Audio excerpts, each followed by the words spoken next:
Okay. Today you need to complete chapter 7, exercise 10 to 11, page 125 to 127, and then revision 1, chapter 7, project chapter 7, page 2 to 2. Okay, construct and interpret a box plot for a set of group data. Okay, this box plot you have learned earlier on in chapter 8, form 4. You have learned that this is called minimum value, maximum value, first quarter, median, and third quarter. So this box is for interquarter range, to find interquarter range. Okay, so we look at there's A and there's B. Yeah. Okay, this is called symmetric distribution because in the middle of the box. Okay, the median. This is called whisker. Okay, so we analyze the B1 diagram. Okay, left skew, as mentioned. Okay, like this. These are using the thumb rule, the hand signal. Okay, when the whisker is longer on the left side, so it's left skew. So if the uh, whisker is longer on the right side, so it's called uh, right skew. Okay, this is my hand now. Okay, use your hand to see the diagram. So you will be opposite direction from the camera. So A, the median lies in the middle of the box. Okay, and the whiskers are about the same length on both sides of the box. Okay, so this is the explanation for the A. Okay, if for explanation for B, B1, left side of the box is longer, so it's left skew. Number 2, right side of the box is longer, so it's right skew.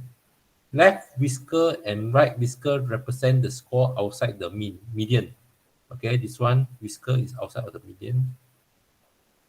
If the box is divided into same size, but the left whisker is longer than the right whisker, the data distribution is left skew and vice versa. Okay. So we look at example 11. The ogive shows the masses in gram of 90 star fruits. Construct a box plot based on the ogive. Okay, so this is the ogive. Okay, so you want to construct a box plot, you need to find the minimum value, maximum value. So from the ogive, this is called minimum value. Okay, this is called maximum value, and also you need to find the first quarter to get the box, the median, and also the third quarter. Okay, so this is what we have learned in your Form 4 Chapter 8. Okay, you can refer back to your Form 4 module. Okay, this is called outlier. So this is the whisker. The whisker is here is the minimum value. Here is maximum value. So this is the first quarter, third quarter, and this is the median. Okay, so find out from the ogive. Minimum value is 80. Okay, 80. Maximum value is 150. So 150 maximum. Then the first quarter is 104 times total frequency is 90. So you get 22.5. So from the graph 22.5, 20, so 22. Here is 24, 26, 28, 30. So 22. So 20, before 24, a bit of 22, 22 will be 22.5. So dotted line. Okay, touch the graph, goes down, then you calculate 110, 112, 114, 116, 118, 120. So here will be 116.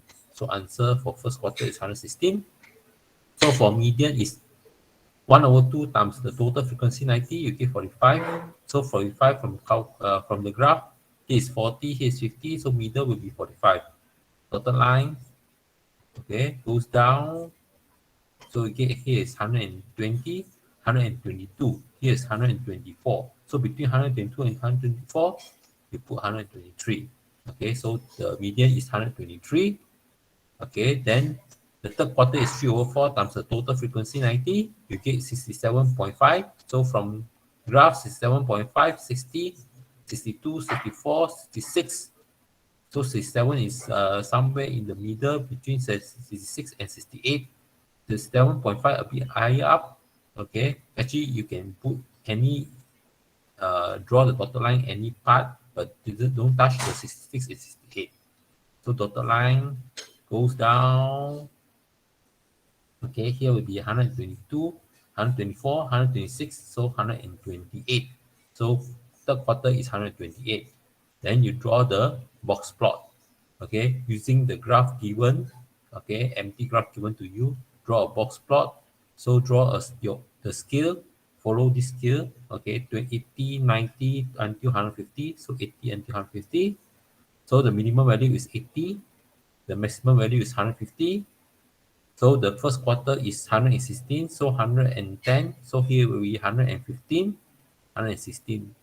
Median is 123, so 121, 22, 23. And third quarter is 128, so 125, 26, 127, 128. So that is the box plot. Okay, it's the same box plot. Okay, this one is to draw for you to see clearer what's the situation compared to OGIF. Then B, state the distribution shape of the data. Okay, so we look here from this diagram. Okay, whether it's a this is a called symmetric box plot. Okay, just like what you have learned earlier on. Okay, symmetric distribution. Okay, so this symmetric distribution here should be 25, 25, 25, 25.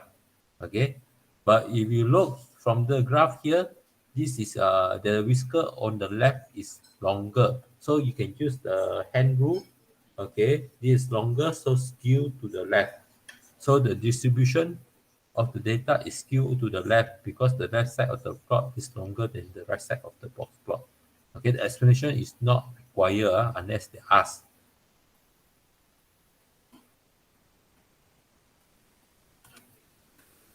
So we look at example 12. Compare and interpret two or more sets of group data based on measures of dispersion. So this is group data because we have class interval over here. Okay, so a botanist saw 40 samples of hibiscus seeds using two different hybrids, A and B. The diameters of both hybrids are measured under close guard to develop an extra large hibiscus. The following frequency table shows the diameters. Diameter will be X, so the hybrid here will be the F frequency. Okay, the diameters of both hybrids are measured under the close guard to develop an extra large hibiscus. The following frequency table shows the diameter of a petals for hybrid A and hybrid B. Based on the mean and standard deviation, determine which hybrid produces larger and more consistent petals. Justify your answer. So you need to find the mean and the standard deviation. Then you have to compare between A and B and see which produce larger and consistent petals. Okay. As you have learned in your form,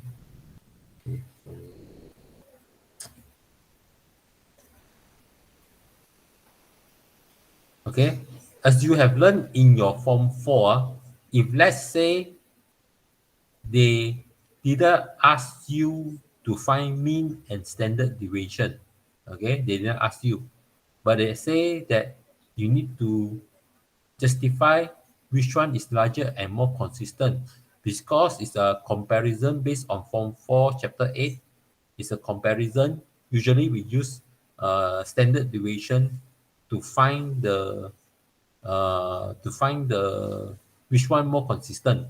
Okay, because it's comparison. between two different types of thing from the table to compare two sets, okay, of data, okay. Like what we have learned earlier on. I find out for you the example thing.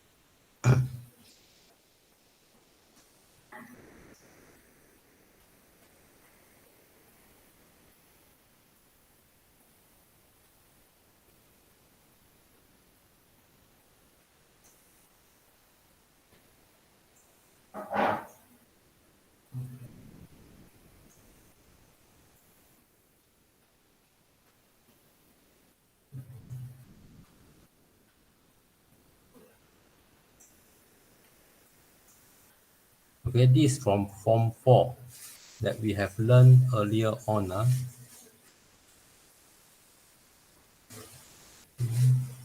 Highlight the thing first.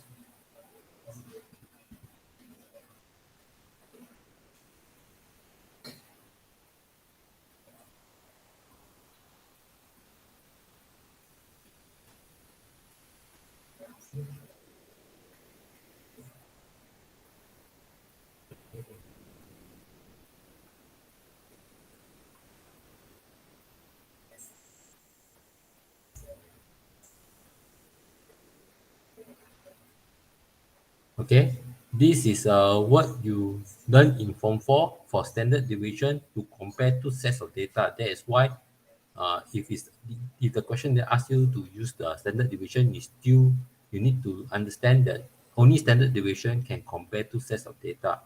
Okay, if you want to find standard deviation, you must find variance. From the variance, you need to find the mean. Then you only can compare. Okay, that is a method. If they ask in your section C. Okay, so based on the mean and standard deviation determined. Okay, so we look here, you have to differentiate between hybrid A and the hybrid B. Okay, this one diagram a bit smaller because I need to compare, show it to you, the comparison between A and B on the same slide. Okay, so this is X diameter and frequency will be the hybrid.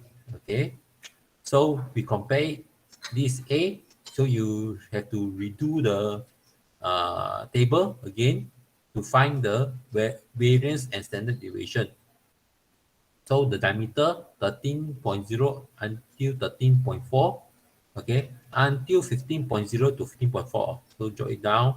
So the frequency for A is 4, 8, 9, 10, 9. So jot it down. So total frequency, you add up everything, you get 40. So for the midpoint, add up the diameter divided by 2, 13 plus 13.4 divided by 2, you get 13.2. 13.5 plus 13.9 divided by 2, you get 13.7.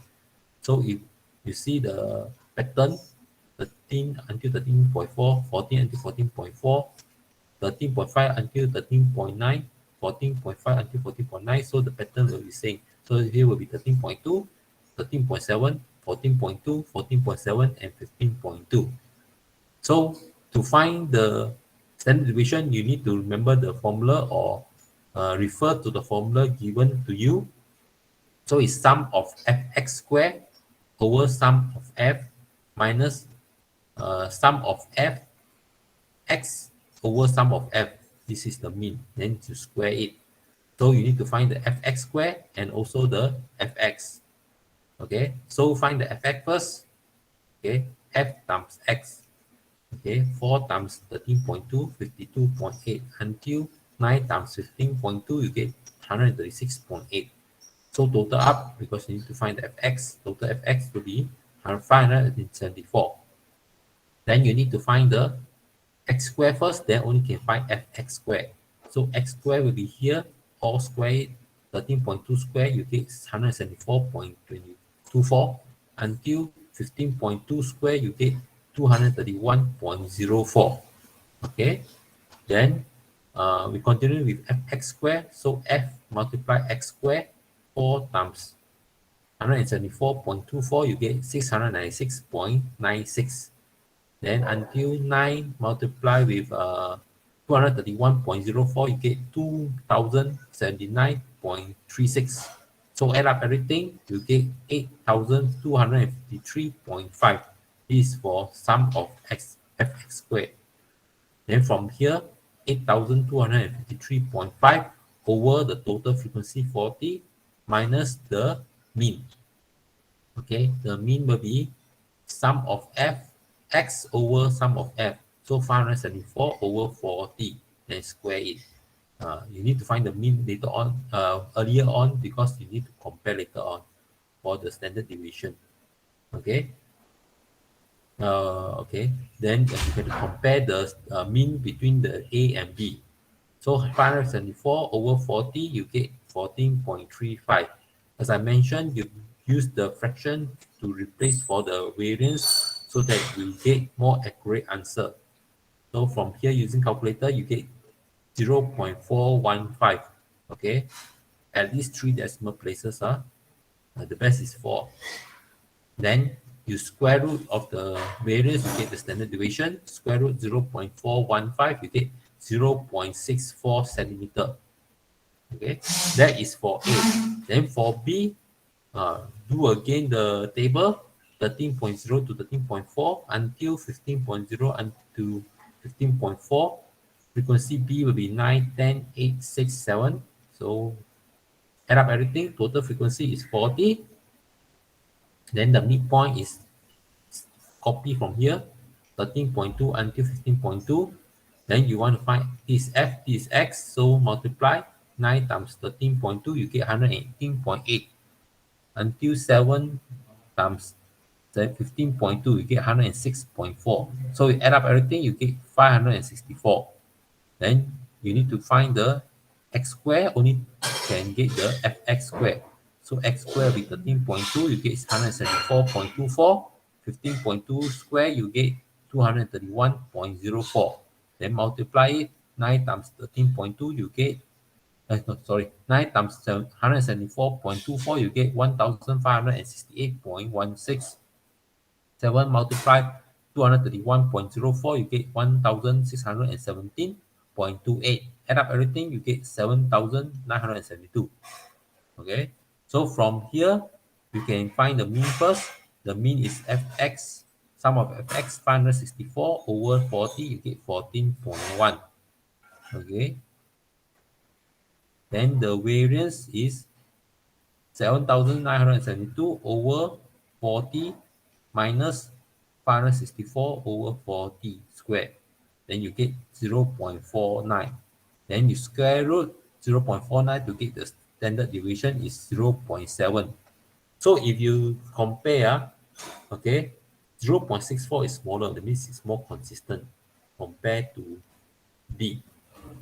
So we have to justify of you have to mean which one is larger and more consistent. Then explain your answer.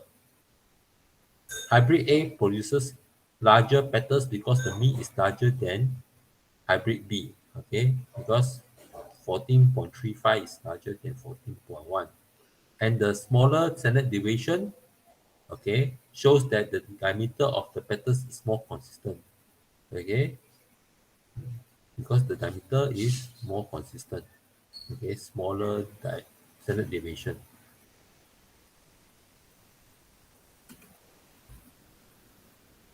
So we continue. Solve problem involving measure of dispersion for group data.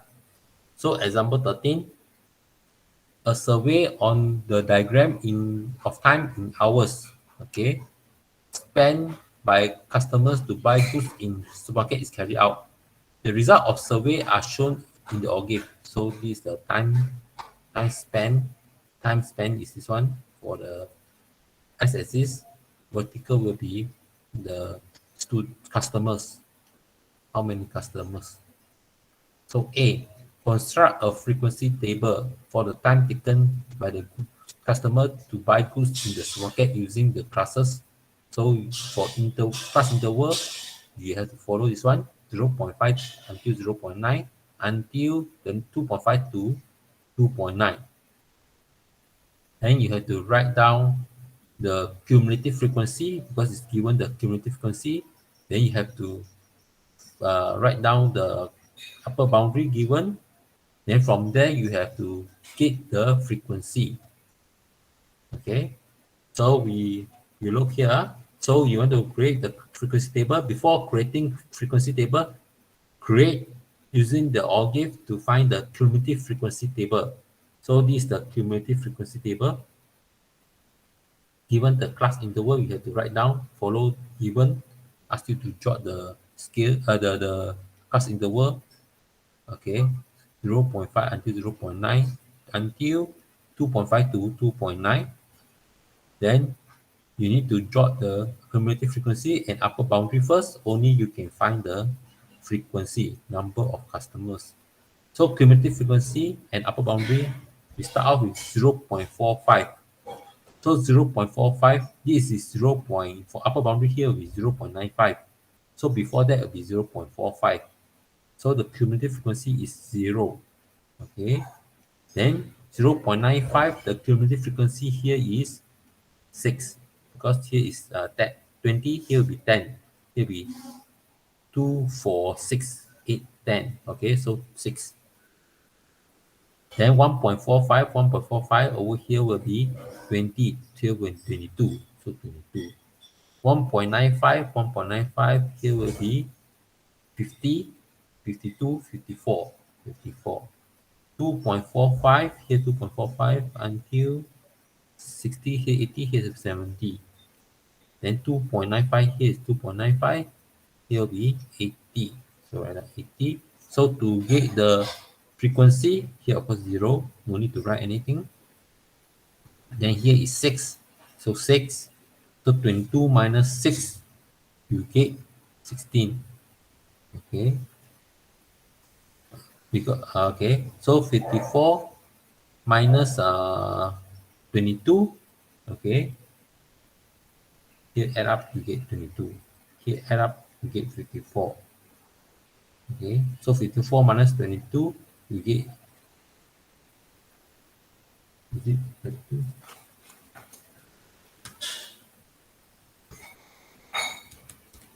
Okay, so 54 minus 22, you get 32. Okay, then 70 minus 54, you get 16. And 80 minus 70, you get 10. Then you recheck your answers. So usually when you want to find the cumulative frequency, here is 6, here is 6. 6 plus 16, you get 22. 6 plus 16 plus 32, you get 54. 6 plus 16 plus 32 plus 16, you get 70. 6 plus 16 plus 32 plus 16 plus 10, you get 80. Okay, that's how you calculate again, recheck again your answer. Then you need to find the frequency table. So frequency table, you need to have the class interval, the frequency, and also the midpoint. Okay, so you have to add the midpoint. Midpoint is 0.5 plus 0.9 divided by 2, you get 0.7. 1.0 plus 1.4 divided by 2, you get 1.2. So here will be, because the sequence is the same pattern, 0.5 to 0.9, 1.5 to 1.9, 2.5 to 2.9. So everything same, so 0.7, 1.2, so 1.7, 2.2, 2.7. That's how you get the midpoint. Okay, that is the frequency table. Then from here, B, estimate the mean and standard deviation. Okay, so you have to find the mean and standard deviation. Okay, it's now this is the class interval and this is the frequency. So to get the mean and standard deviation, so you have to create this now. We just found from A the frequency table. This is the class interval, frequency, and midpoint that you found earlier on. So to get the mean and standard deviation, you must remember the formula of the variance or given formula. So fx, because this is f, this is x, so fx squared over sum of f minus the sum of fx over sum of f, then square it. So you do again the table with fx, x squared, and fx squared. So from here, fx is 6 times 0.7, you get 4.2, until 10 times 2.7, you get 27. So sum of total of frequency will be 80, total of fx will be 140. Then you need to find fx square, you need to square first. For the x, 0.7 square, 0.49. Until 2.7 square, you get 7.29. Then f times x square, 6 times 0.49, you get 2.94. Until 10 times 7.29, you get 2.9. Add up everything, you get 268.8. Okay. Then sum of, to get the mean is sum of fx over sum of f. So 140 divided by 80, you get 1.75. So for that is to find the mean. Then find the standard deviation, you need to find variance first. So 268.8 divided by 80 minus the mean, 140 over 80 squared. So you get 0.2975. Okay. Then standard deviation, square root of 0.2975, you get 0.55. Okay.